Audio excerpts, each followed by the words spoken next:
सतगुरुदेव की जय। बंदी छोड़ कबीर साहिब जी की जय। बंदी छोड़ गरीबदास जी महाराज जी की जय। स्वामी राम देवानंद जी गुरु महाराज जी की जय हो।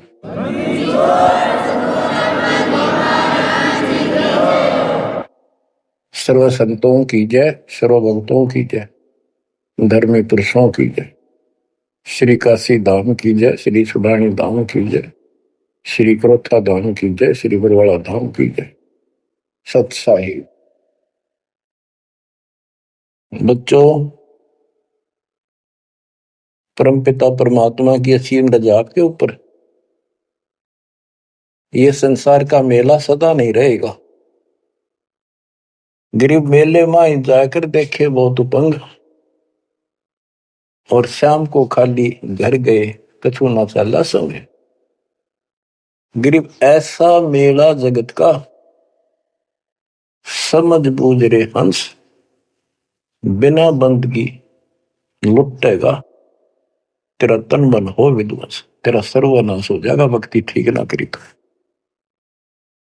बच्चों, इन महापुरुषों को ऐसी क्या पड़ी थी कि इतना कुछ लिखते और लिखवाते रहे, बोलते रहे बोलते रहे। इसलिए बोला कि जैसे कुएं में बाल्टी गिर जाती है पानी निकालने के लिए, किसी कारण से गिर गई तो उसको निकालने के लिए बाल्टी को 20, 25, 21 लोहे के कुंडे से डाले जाते, रस्सी का बांध के। एक तो पूरा उनका ग्रुप होता, 15, 20, 21 लोग, उल्टे सुलटे कड़े हुक। हुक तो एक ही काफी था, लेकिन इसलिए डाले जाते पता नहीं कौन से मुड़ जा। तो इतनी बाणी इसलिए बोल रखी है, पता नहीं आत्मा का कौन सी चोट मार दे और उसका जीवन बदल जाए। बच्चों, आपने सुना ये कबीर सतगुरु के उपदेश का सुनिया एक विचार, और जय सतगुरु मिलते नहीं जाते नरक द्वार। साधना सतगुरु से प्राप्त होती है, सत साधना सतगुरु। अब झूठे गुरु और ये झूठे सतगुरु, इन्होंने मानव जीवन नष्ट अपना भी कर लिया और फॉलोअर का भी कर दिया, अपने अनुयायियों को भी नष्ट कर दिया। इसलिए सतगुरु का प्राप्त होना बड़ा मुश्किल है।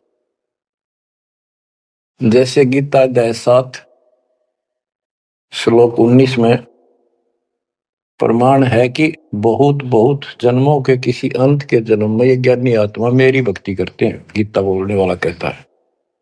और वासुदेव यानी वो परमात्मा कोई और है जो मोक्षदायक है, सबका पालन करता है। उसका भेद बताने वाला महात्मा सुदुर्लभ, बड़ी मुश्किल से मिलता है, वो सतगुरु होता है। बच्चों, ये ज्ञान सतगुरु बिना नहीं होता। 7वें अध्याय के 19वें श्लोक में यही स्पष्ट किया है कि बहुनाम जन्मानाम अंते ज्ञानवान माम प्रपते, और वासुदेव सर्वमिति स महात्मा सुदुर्लभ है। कि ज्ञानी जो आत्मा है ये बहुत अच्छे हैं, लेकिन ये भी किसी अंत के जन्म में बहुत बहुत जन्म तक ये दूसरी भक्ति करते रहते हैं। किसी जन्म में ये मेरी भक्ति करते हैं।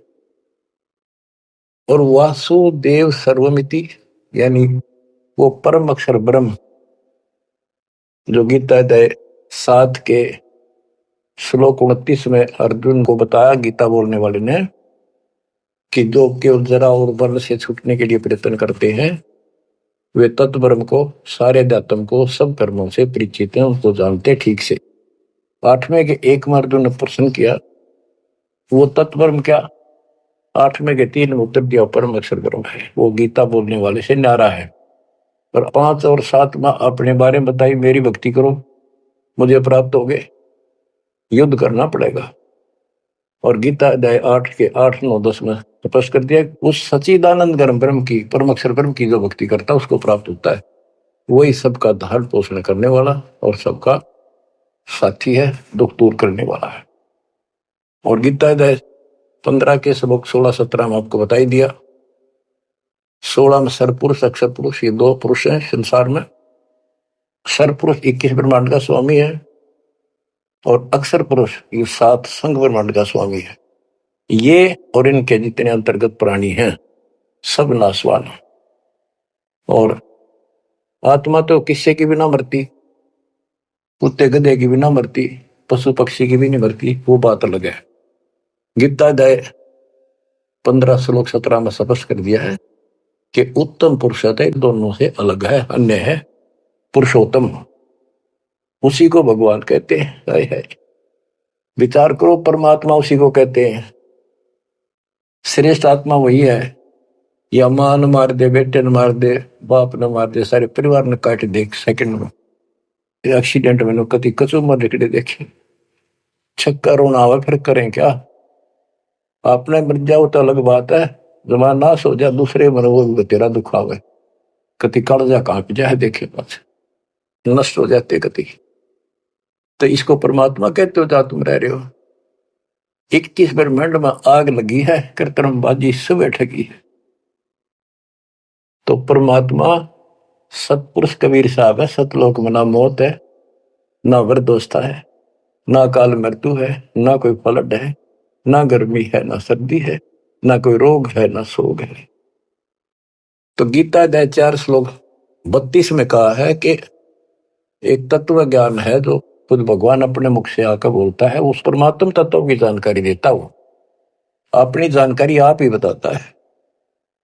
उसके द्वारा बोली वाणी के अंदर यानी कबीर वाणी में वो तत्व ज्ञान होता है, उसी से जीव का मोक्ष होता है। चौथे अध्याय के 34वें श्लोक। उस ज्ञान को तू तत्वदर्शी संतों के पास जाकर समझ, उनको दंडवत प्रणाम करने से, कपट छोड़ के प्रसन्न करने से वो तत्वदर्शी संत जिस परमात्म तत्व के यानी उत्तम पुरुष परम अक्षर ब्रह्म की जानकारी देंगे। बच्चों, आपको सतगुरु मिला, गुरु बिन काहू पाया ज्ञाना, जो थोथा पूछ छड़े किसाना, गुरु बिन वेद पढ़े जो प्राणी, समझे न सार रहे अज्ञानी। अब 2 बात आपको गीता से और सुनाता हूं। गीता अध्याय 16 श्लोक 23 में स्पष्ट किया है कि शास्त्र विधि को त्याग के जो मनमाना आचरण करते हैं उनकी ना गति हो, मोक्ष नहीं होगा, ना उनको सुख हो और न ही उनको कोई सिद्धि प्राप्त हो जो यहां भी काम हमारे सिद्ध करे और उस शक्ति से हम सतलोक जावा। यानी तीनों पदार्थ प्राप्त करने के लिए भक्ति की जाती है और ये तीनों वस्तु शास्त्र विरुद्ध साधना से नहीं मिले। अब शास्त्र विरुद्ध साधना कौन सी है, शास्त्र अनुकूल कौन सी है?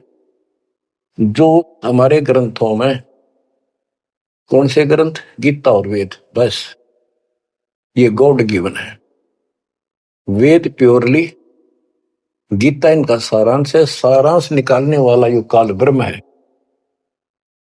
इसने 90% वेदों वाला ज्ञान इसमें डाल रखा है, कुछ ज्ञान अपना डंगाड़ा रखा है। जैसे युद्ध करवाने के लिए कहा तो युद्ध कर ले, तुझे कोई पाप नहीं लगेंगे, फिर पाप लागिए। और तो इस तरह की कुछ गड़बड़ी कर रखी, बाकी सारा ज्ञान प्योर है। और सूक्ष्म वेद इन सब का जनक है। उस सूक्ष्म वेद से 4 वेद निकले।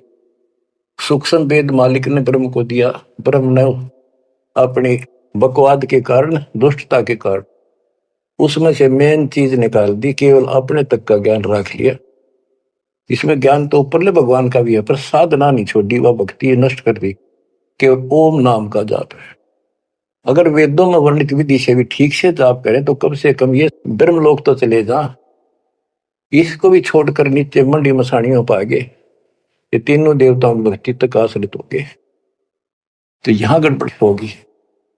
तो शास्त्र कौन से हैं? गीता और वेद। बस जो पुराण है वो ऋषियों का अपना अनुभव है। इन्होंने वेद को पढ़ा, जैसे ब्रह्मा जी को वेद प्राप्त हुए। ये कहता मैं होश में आया तो मैं कमल के फूल पर बैठा था, आकाशवाणी हुई कि तप करो। मैंने 1000 वर्ष तक किया। वो आकाशवाणी से ना भगवान की मान ली थी या काल की, ब्रह्म की। फिर बोला सृष्टि करो। तो ब्रह्मा जी को बाद में वेद प्राप्त हुए। यजुर्वेद अध्याय 40 मंत्र 15 में स्पष्ट लिखा है, ओम करतु समर किलवे समर करतुम समर। ओम नाम का जाप काम करते करते विशेष तड़फ के साथ और अपना मनुष्य जीवन सफल करने के लिए कर्तव्य समझ कर कि भक्ति बिना गुजारा नहीं है, इसका जाप कर। गीता में भी यह कहता है 8वें अध्याय के 13वें श्लोक में, मेरा एक ओम अक्षर है। ओम इति एक अक्षरम ब्रह्म व्यवहारण माम अनुसमरण। मुझ ब्रह्म का, माम ब्रह्म, मुझ ब्रह्म का स्मरण करने का केवल एक अक्षर ओम है, जो अक्षरी शास्त्रक यह प्रयाति तदन देम सयाति परमाम गति। ओम से मिलने वाली गति को प्राप्त होगा। कुछ भी और दूसरा मंत्र नहीं है ब्रह्म तक की साधना। यह है सरपुरुष ज्योति निरंजन की भक्ति का, ब्रह्म का। श्री देवी भागवत के अंदर 6ठे स्कंद में देवी जी हिमालय को बताती है, प्रकृति देवी दुर्गा के हे राजा, राजा हिमालय को नाम था राजा का हिमालय, तो और सब साधना छोड़ दे, मेरी भी छोड़ दे, ओम नाम का जाप कर, इससे तो उस ब्रह्म को प्राप्त हो जाएगा। वो ब्रह्म लोक में रहता है, तेरा कल्याण। यानी ओम नाम के जाप से ब्रह्मलोक प्राप्ति है।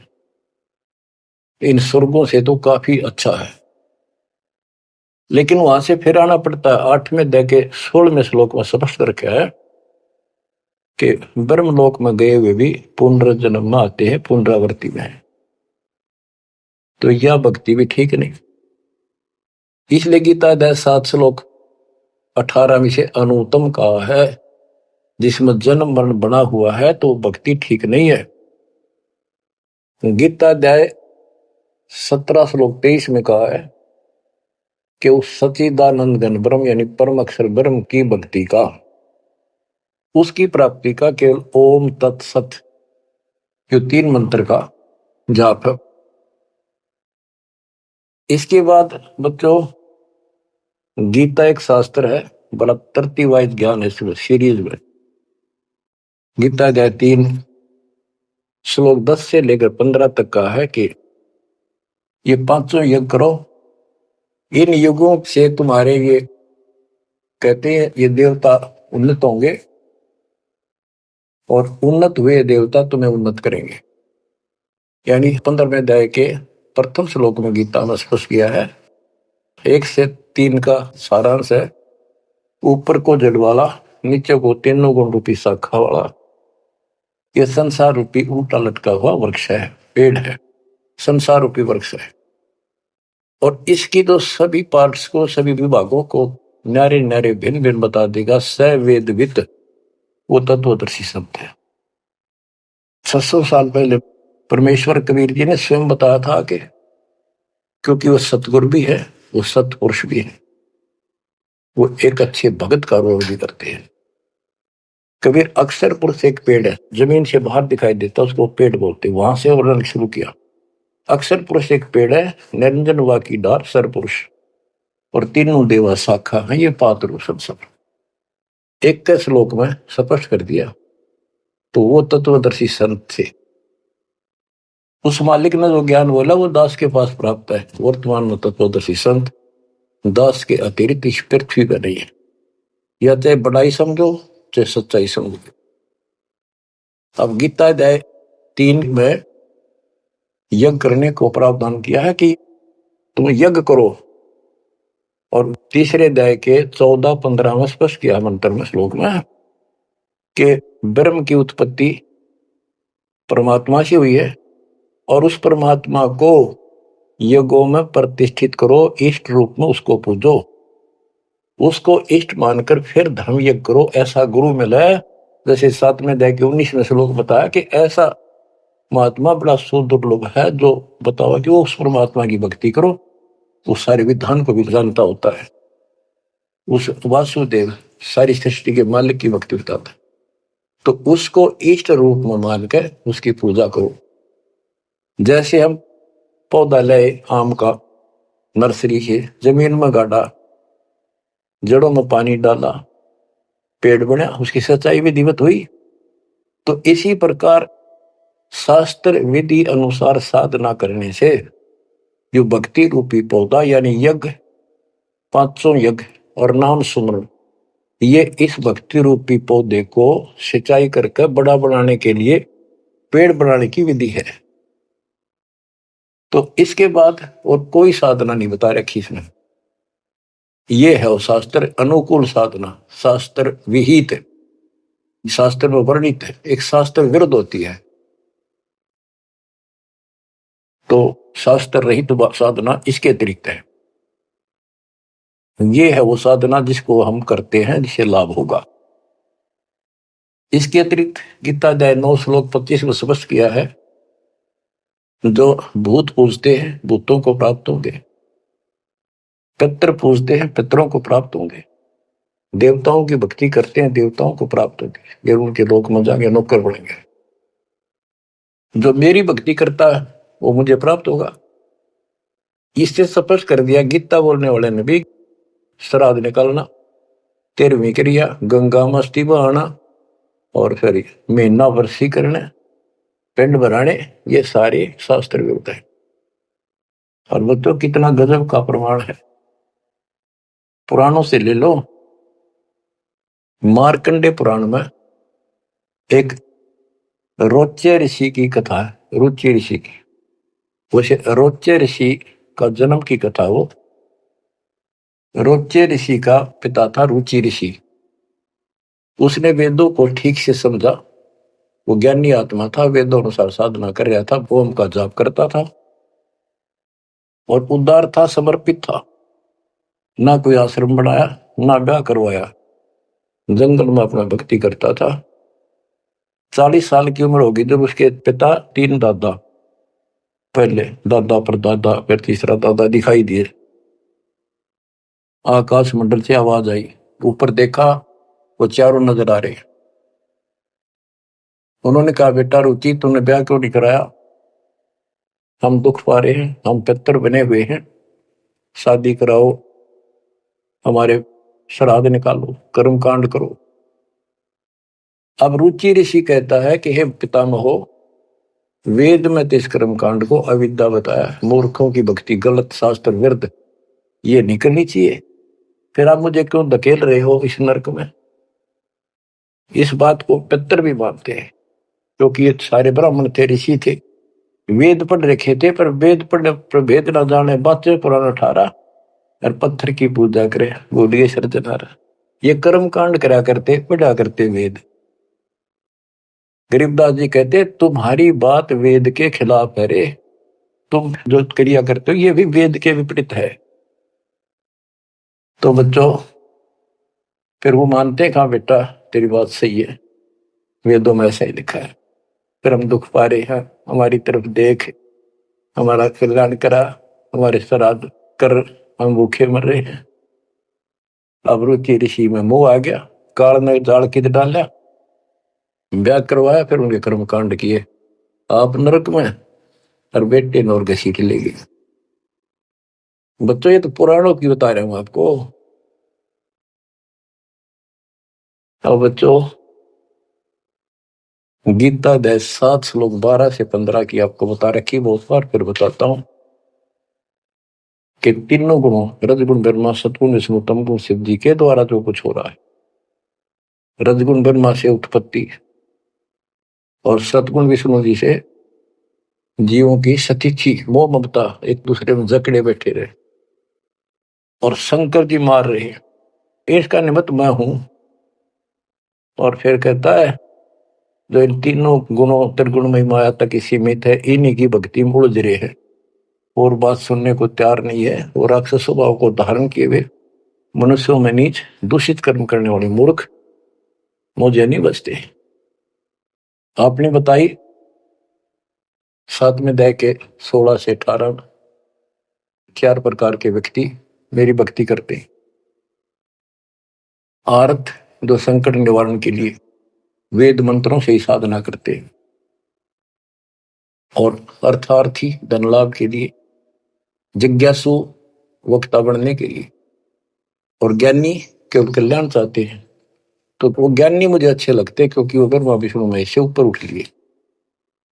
लेकिन वो भी मेरे वाली घटिया ओम नाम के जाप से ब्रह्मलोक प्राप्ति वाली गति में स्थित है अनुत्तमा।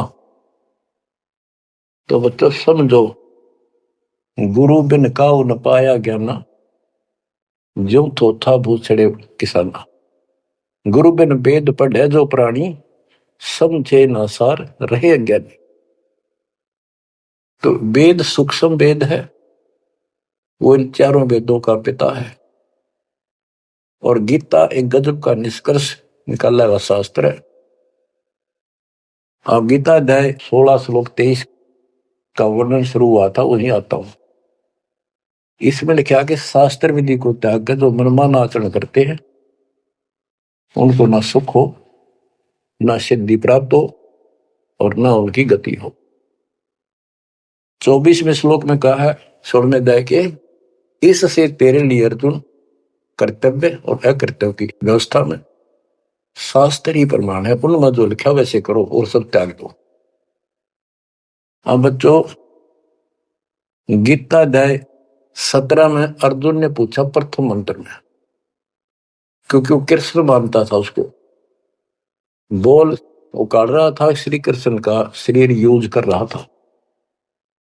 17वें अध्याय के प्रथम श्लोक में पूछा कि हे कृष्ण, जो मनुष्य शास्त्र विधि को त्याग कर श्रद्धा युक्त होकर जो अन्य देवताओं की पूजा करते हैं, वो पूजा है तो शास्त्र विरुद्ध है, परंतु जो अन्य देवताओं की भक्ति न करने योग्य अकृत्य पूजा करते हैं, वे स्वभाव में कैसे होते हैं, ये अर्जुन पूछा। गीता अध्याय 17 श्लोक 2 से 6 में स्पष्ट कर दिया कि जो सात्विक श्रद्धा वाले हैं वे केवल अन्य देवताओं की पूजा करते हैं, और जो राजसी स्वभाव के हैं वो यक्षों की, राक्षसों की पूजा करते हैं। जो तामसी श्रद्धा वाले हैं वे प्रेत, भूतों, भैरव भूत आदि की पूजा करते हैं। बच्चों, ये स्पष्ट कर दिया है कि आगे 17वें अध्याय के 5 से 6 में स्पष्ट कराया हुआ है कि शास्त्र विधि से रहित मनमाना आचरण करते हैं और घोर तप को तपते हैं, ये तथा उपरोक्त अन्य देवताओं यानी रजगुण, ब्रह्मा, सतगुण, विष्णु, तमगुण, शिव जी तथा अन्य देवी देवताओं की पूजा करने वाले, भूत प्रेत श्राद्ध आदि निकालने वाले, वो स्पष्ट कर दिया है कि वे ये राक्षस स्वभाव के इन मूर्खों को मैं आसुरी योनियों में डालता हूं। जो तप करते हैं, घोर तप को तपते हैं, वो शरीर में विराजमान सब कमलों में बैठी शक्तियां और मुझ को भी तंग करने वाले होते हैं, उनको राक्षस समझ उनको असुरी योनियों में डालता हूं।